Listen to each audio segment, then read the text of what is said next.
Le Niger commémore ce jour la journée de la Concorde nationale édition 2022. Cette journée a été instituée suite à la signature des accords de paix entre le gouvernement nigérien et l'organisation de la résistance armée ORA, dont ceux du 24 avril 1995, mettant ainsi fin à 4 années de conflits fratricides. En lieu et place du fédéralisme prôné par les mouvements armés, les deux parties ont convenu d'instaurer la décentralisation. En outre, les ex-combattants des mouvements armés ont été réinsérés dans les forces de défense et de sécurité nationale et un plan de développement socio-économique des zones du Nord a été mis en œuvre.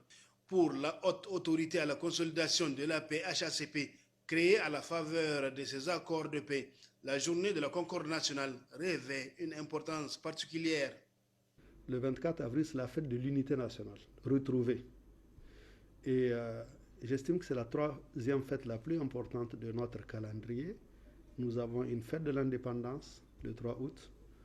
Nous avons la fête de la République, le 18 décembre. Et nous avons la fête de l'unité nationale, le 24 avril.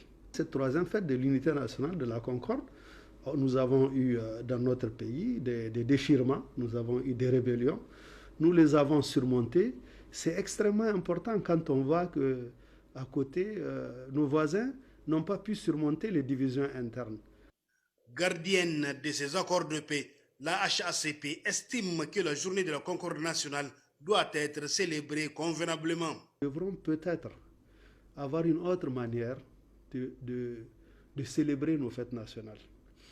J'ai l'impression qu'on fait seulement un jour férié et puis on passe à autre chose. Donc ça devrait être également l'occasion de parler de l'unité nationale, de parler des erreurs qui ont été faites, peut-être du côté de l'État, de parler de certains sentiments d'exclusion et de célébrer aussi la réussite de cet accord de paix de 1995 et qui a été signé et qui n'a jamais été remis en cause, à part les épisodes tout à fait marginaux du MNJ. Tout le monde devrait la célébrer. J'ai l'impression qu'on a plutôt tendance à en faire une fête de la haute autorité à la consolidation de la paix. Ce n'est pas ce qu'il faut faire et ce n'est pas d'ailleurs la politique du gouvernement, puisque chaque année, le ministre de l'Intérieur fait des messages à toutes les administrations, les gouverneurs, les préfets, pour leur dire qu'il leur rappelle que c'est une fête nationale qui doit être fêtée sur l'ensemble du territoire national. Pour marquer le retour de la paix, le 25 septembre 2020, le gouvernement nigérien et les mouvements armés ont organisé une manifestation baptisée Flamme de la paix à Agadez, la capitale régionale, au cours de laquelle des armes de divers calibres ont été incinérées.